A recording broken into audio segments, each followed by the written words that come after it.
Hello everyone, जय हिंद, वंदे मातरम, जय श्री राम। जय श्री सिया राम, नमस्कारम। आशा करते हैं कि आप सभी से कुशल होंगे।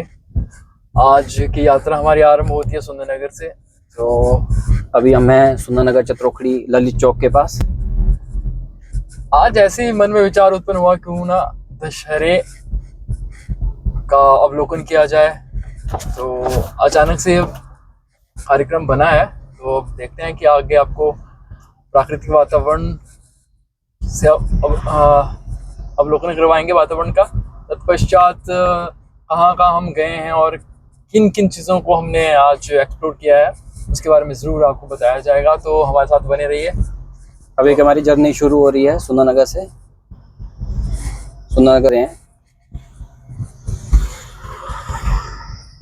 ये मेरा तो फर्स्ट टाइम ये एक्सपीरियंस रहेगा कि किसी भी पेज के माध्यम से अपनी भावनाओं को व्यक्त करना, या प्रथम ब्लॉग जिसको कहा जा सकता है कि प्रथम ब्लॉग रहेगा जीवन का। तो अगर इसमें किसी भी प्रकार की कोई त्रुटि रहेगी तो हमारी आप सबसे करबद्ध प्रार्थना है, विनती है कि इसको आप हमें मार्गदर्शन कीजिए हमारा, कि किस तरह से इसमें और अच्छे से सुधार किया जाए।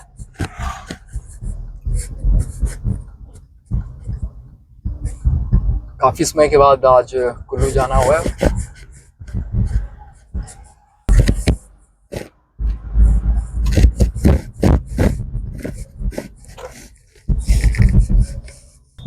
ये हमारी सुंदरनगर पुंग फ्लाईओवर के पास से हमारी जर्नी शुरू हो चुकी है।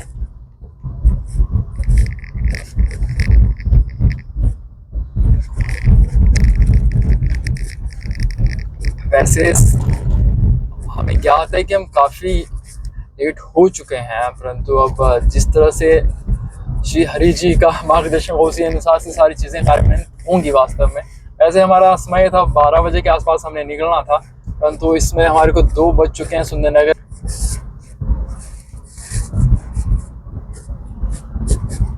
लगभग 4 बजे तक हम कुल्लू पहुंच जाएंगे, उम्मीद यही है, अगर ट्रैफिक ना हुआ।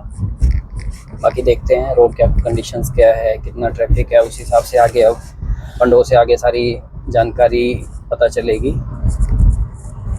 रोड कंडीशंस क्या है, कितना ट्रैफिक है, कितना टूरिस्ट आ रहा है, तो उसको मद्देनज़र रखते ही हम टाइम तय कर सकते हैं कि किस समय हम पहुंचेंगे। बट फिर भी अप्रोक्सीमेटली हम जो अंदाज़ा लेके चले हैं, अगर हम नॉर्मल स्पीड में 60 स्पीड 40 to 60 के बीच में भी अगर हम चलते हैं तो लगभग 4 बजे के करीब हम कुल्लू पहुंच जाएंगे।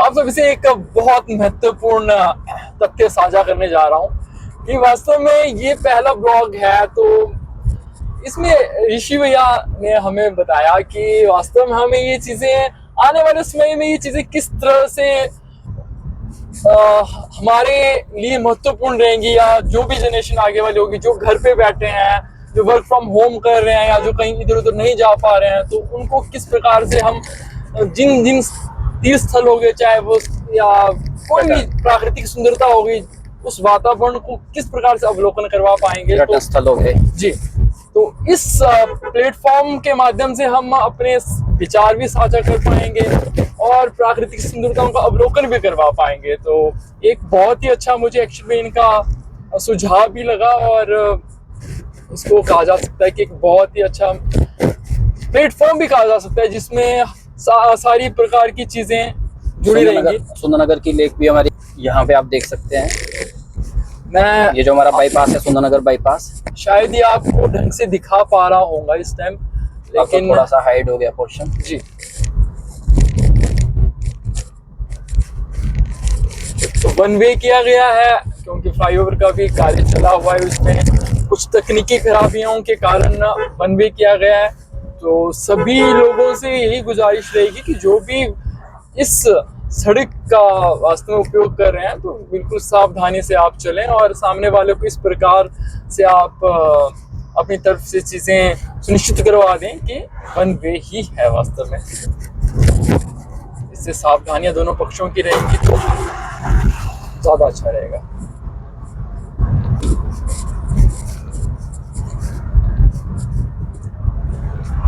वास्तव में गत दिवस से हमारा कार्यक्रम सुनियोजित हमने कर चुके थे गत दिवस से, परंतु सुबह कुछ और कार्यक्रम को हमने मद्देनजर रखते हुए इस कार्यक्रम को थोड़ा स्थगित कर दिया था, परंतु अंततः जा रहे हैं। अब देखते हैं कि किस में हम कुल्लू पहुंच पाएंगे। वास्तव में हमने तो 1.5 से 2 घंटे का समय लेके हम चले हैं। वास्तव में कितना समय हमें लग जाएगा, परंतु निर्भर करता है कि किस प्रकार से ट्रैफिक होगी रास्ते में, किस प्रकार के रास्ते हैं, क्योंकि इस बार बरसात के कारण सड़क मार्ग भी काफ़ी जगह अवरुद्ध भी रहे हैं और वन वे काफ़ी जगह पे किए गए हैं। तो उसके अनुसार देखते हैं किस समय हम कुल्लू पहुंच पाएंगे, लेकिन हमने 1.5 से 2 घंटे का समय हमने वैसे निर्धारित कर लिया। ये हमारे पास सामने धौलाधार की पहाड़ियाँ दिखाई दे रही है जी, तो धौलाधार की पहाड़ियों का अवलोकन हम आपको वास्तव में या तो करवा पा रहे हैं ढंग से या नहीं, आप कृपया ज़रूर हमें बताएं। लेकिन कोशिश हमारी यही है कि आपको ज़रूर इसका अवलोकन करवाएं। बहुत ही सुंदर प्राकृतिक सौंदर्य। और थोड़ा सा आपको ये भी बताना चाहते हैं, ये सुंदरनगर बाईपास में जो है स्पीड लिमिट को फॉलो जरूर करें। आने पे जो है चालान भी किए जा रहे हैं, तो आपको ऑटोमेटिक कंप्यूटर जनरेटेड चालान जो है वो भी आपको आ सकते हैं। स्पीड लिमिट को बना के रखें। जी जी जी, क्योंकि यहाँ पर अभी 2 हफ्ते पूर्व ही हमारा एक चालान हुआ था, ओवर स्पीड का चालान हुआ था। तो कृपया आप सारी जो चीज़ें आपको निर्धारित की गई हैं, गाइडलाइंस जो निर्धारित की गई हैं सरकार के द्वारा, उनको जरूर अनुपालना उनकी करें।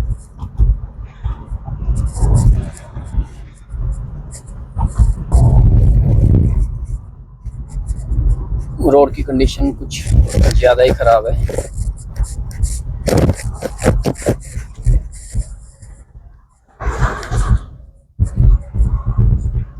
इस बार एक्सेस बारिश के चलते आप देख सकते हैं जो धान की फसल थी हमारी, वो भी आप इससे घास से पता लगा सकते हैं कि कितनी ख़राब हो गई थी पानी से, ज़्यादा पानी मिलने से। जी, तो धान की फसल का इस बार अंदाजा इस प्रकार से लगाया जा सकता है कि अभी जो धान खेत में हैं, जो खड़े हुए हैं, वास्तव में जो फसल हमारी खड़ी हुई है, तो वो बिल्कुल उसका रंग काला हो चुका है।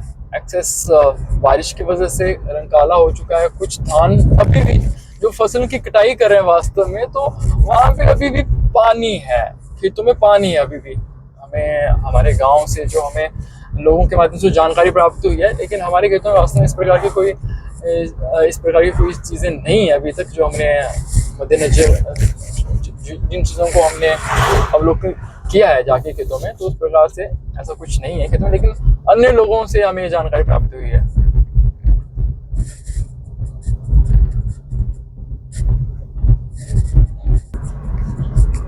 तो ये अब हम सुंदरनगर सिटी से बाहर निकल चुके हैं, नौलखा विलेज में।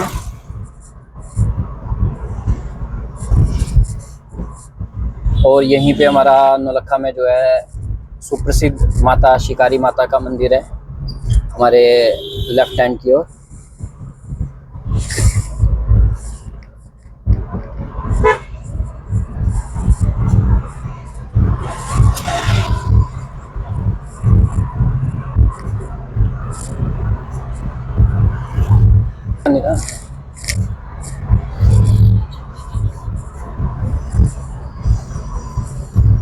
तो देखिए, अगर मैं बताना चाहूँ तो लेफ़्ट साइड जो है हमारी रनिंग लेन रहती है और राइट साइड जो है ओवरटेकिंग लेन होती है। जैसे ही हम ओवरटेक करते हैं तो उसके बाद हमें पुनः लेफ़्ट लेन में आना होता है। तो बहुत सारे हमारे भाई बंधु क्या करते हैं, राइट साइड से ही ओवरटेक करते हैं और राइट साइड चले रहते हैं, बट यूजुअली हमें जो है लेफ़्ट लेन को फॉलो करना रहता है। तो आप इस चीज़ को भी ध्यान में रखें कि हमें ओवरटेक करने के बाद जो है लेफ़्ट लेन में जाना है। हाँ, कंडीशंस है, कई बार ट्रैफिक है, कुछ है, वो कंडीशन जो है वो एक्सेप्शनल केसेस है, बट यूजुअली हमें ओवरटेक करके जो है दोबारा से लेफ़्ट लेन में आना होता है। जी, बहुत ही महत्वपूर्ण जानकारी आपसे साझा की गई। और इस केस में जो है आपका चालान भी हो सकता है, तो इस चीज़ को भी आप ध्यान में रखें। बड़े शहरों में आप अक्सर जाएंगे तो वहाँ पे ये चीज़ें आपको मद्देनजर रखनी ही पड़ेंगी वास्तव में।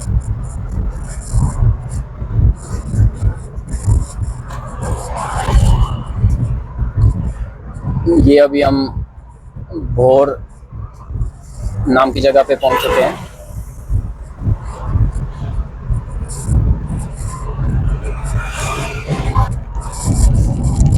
और हाँ, एक चीज़ और साझा करना चाह रहा हूँ मैं आपको अपने इस ब्लॉग के माध्यम से कि जैसे अगर हम आजकल जो है थोड़ा सा वाइब्रेशन का इशू भी आ रहा है, अगर आप लोगों ने फील किया होगा आइडल्स, वो सारा जो मेन पर्पज़ है, अगर आप इसमें बात करें कि एसी ऑन रख के जो है अगर आप उसको आइडल स्टार्ट करके गाड़ी को रखते हैं तो गाड़ी जो है काफ़ी ज़्यादा वाइब्रेट करती है और नॉकिंग भी रहती है। उसका जो सबसे बड़ा कारण है वो है आपके पेट्रोल में जो है एथनॉल की ब्लेंडिंग, जिसको कि गवर्नमेंट ने 20% कर दिया हुआ है। तो आप कोई भी पेट्रोल डलवा लो, किसी भी पंप से पेट्रोल डलवा लो, उसकी जो एथनॉल ब्लेंडिंग है वो 20% है। तो जिसकी वजह से क्या है, हमारी गाड़ियों की माइलेज भी ड्रॉप हुई है और उसी के साथ साथ जो है गाड़ी में वाइब्रेशन वाला जो इम्पैक्ट है वो भी सामने आ रहा है। तो आइडली आप जो है, अब हम बात करें जैसे पहले एक स्पीड आता था या XP95 इंडियन ऑयल का आता था और उसके साथ साथ ही HP का एक पावर करके आता है। तो मेरे द्वारा ये अभी एक रिसेंट जो है, मैंने पेट्रोल पंप्स में जाके एक रिपोर्ट भी ली थी कि कितना एथनॉल ब्लेंड है। तो इंडियन ऑयल पे हम, जो देश की सबसे बड़ी रिफाइनरी है, उसमें हम बात करें तो XP95 जो आता है उसमें जो है 100% ब्लेंडिंग है। अब आप एक चीज़ मुझे बताइए कि आप एक जो नॉर्मल पेट्रोल है उसमें भी 20% ब्लेंड कर रहे हैं और जो XP95 है उसमें भी 20% आप ब्लेंड कर रहे हैं, और अगर हम बात कर रहे हैं जो नॉर्मल पेट्रोल आपका है वो 94-95 रुपीज़ पर लीटर है, और उसी के साथ साथ जो आपका XP95 है वो 101-102 रुपीज़ पर लीटर है। तो जब इसमें आप लोग एथनॉल ब्लेंडिंग जो है, मतलब गवर्नमेंट से मेरा ये क्वेश्चन है, जब एथनॉल ब्लेंडिंग हमारी 20% है तो प्राइस वेरिएशन इतनी क्यों है? अब वैसे ही अगर हम इसमें बात कर रहे हैं, हिमाचल की बात कर रहा हूँ, हर एक स्टेट में जो है डिफरेंट है। अब इसके बाद जैसे अगर हम इसकी बात करते हैं हिंदुस्तान पेट्रोलियम की या भारत पेट्रोलियम की, तो भारत पेट्रोलियम में जो आपका नॉर्मल पेट्रोल है उसमें 20% है, और जो उसका स्पीड आता है, तो स्पीड पे बात करें हम तो स्पीड पे 12% जो है एथनॉल ब्लेंडिंग है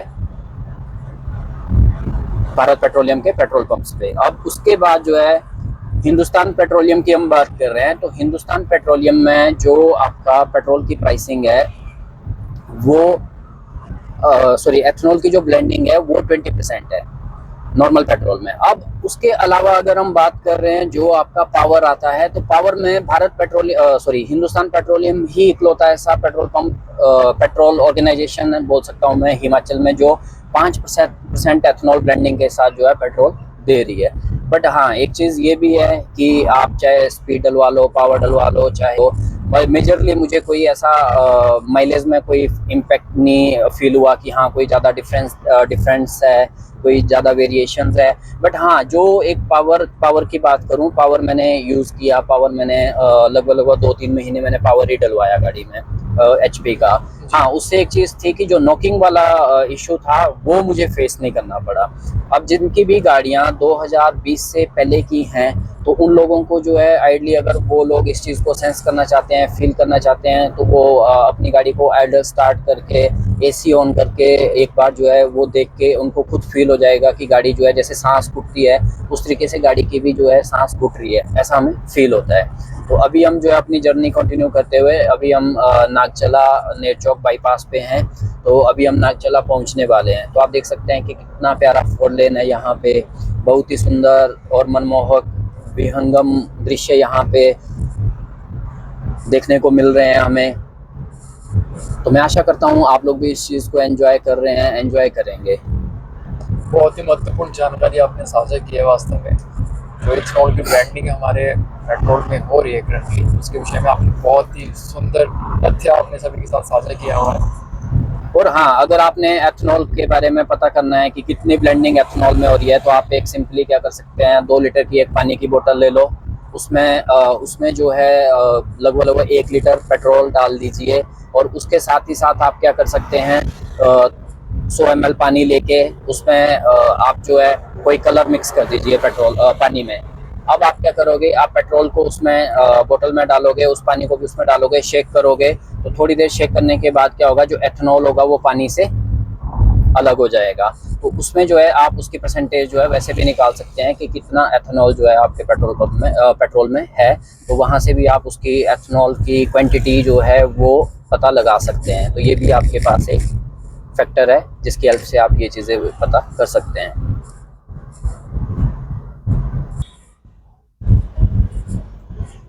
अभी हम बगला पहुंच चुके हैं।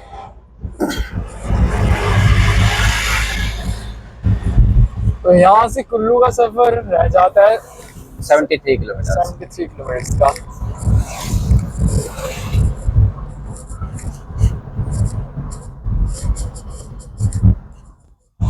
अब जो जंक्शन है यहाँ से लेफ्ट साइड में मंडी वाला पुराना रोड है जो कि गुटकर होते हुए जाता है, और ये मंडी बाईपास है जहाँ से अभी हम जा रहे हैं 4 लेन, जिस 4 लेन को हम फॉलो कर रहे हैं।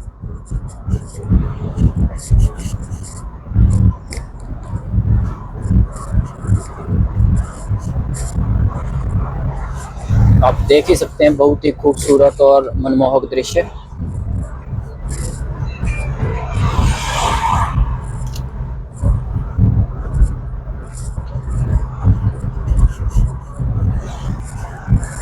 कोई ऐप करिए डाउनलोड, ऐप पर थ्रू करिए।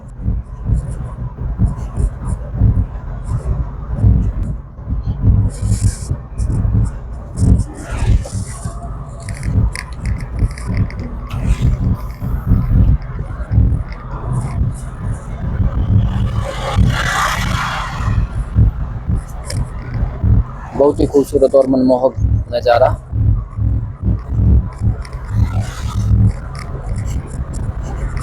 और मौसम की बात करें, मौसम भी इतना सुहावना,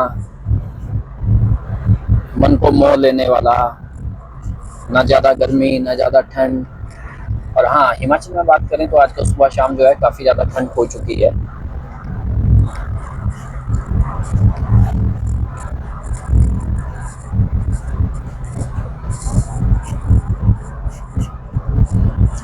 बीते कुछ दिनों में बारिश का कहर हिमाचल पर पड़ा था बना, जिसके चलते सुबह शाम ठंड का अनुभव किया जा सकता है।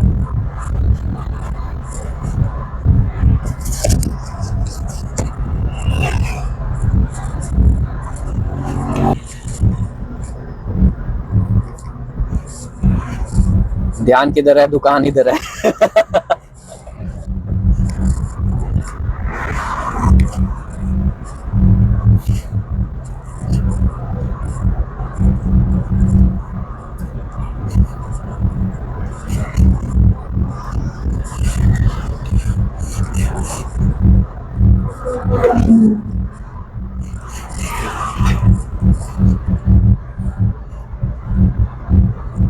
अगर हम इस रोड की बात करें तो ये सीधा कुल्लू मनाली, सिसु, केलोंग, दारचा, सूरजताल होते हुए ले के लिए चला जाता है।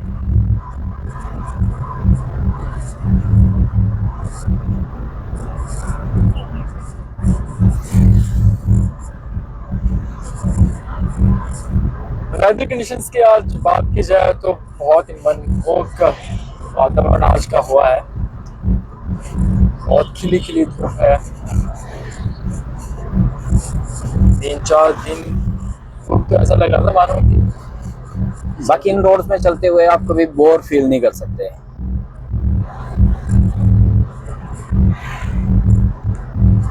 ये शिव धाम बन रहा है हमारा सामने, अगर हम बात करें, जिसका काम काफ़ी लंबे अरसे से रुका हुआ है। अब तो शायद शुरू भी होने वाला था, हो गया है नहीं हुआ है, अब इस बारे में तो मुझे विस्तृत जानकारी नहीं है। ये हम पहुंच चुके हैं मंडी बाईपास में। ये लेफ़्ट साइड में जो है हमारा मंडी सिटी के लिए रोड चला जाता है। और ये सामने आप देख सकते हैं कितनी सुंदर टनल जो है हमारी इस हाईवे में बनी हुई है। अगर इसमें टनल नंबर 6 है ये, अगर हम इसमें बात करें तो ये जैसे हम कीरतपुर से हिमाचल में एंटर करते हैं मंडी कुल्लू के लिए, तो उस साइड से ये 6 नंबर टनल है टुवर्ड्स कुल्लू।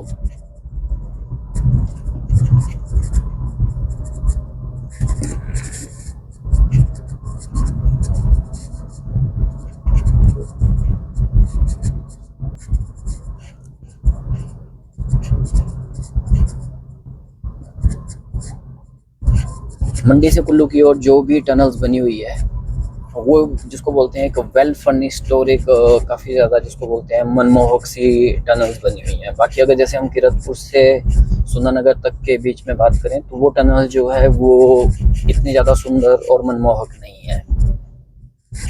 जैसे हम देख सकते हैं ये मंडी सिटी के बीच का एरिया है। तो आप देख सकते हैं किस तरीके की यहाँ पे व्यू है, कितना प्यारा दृश्य है।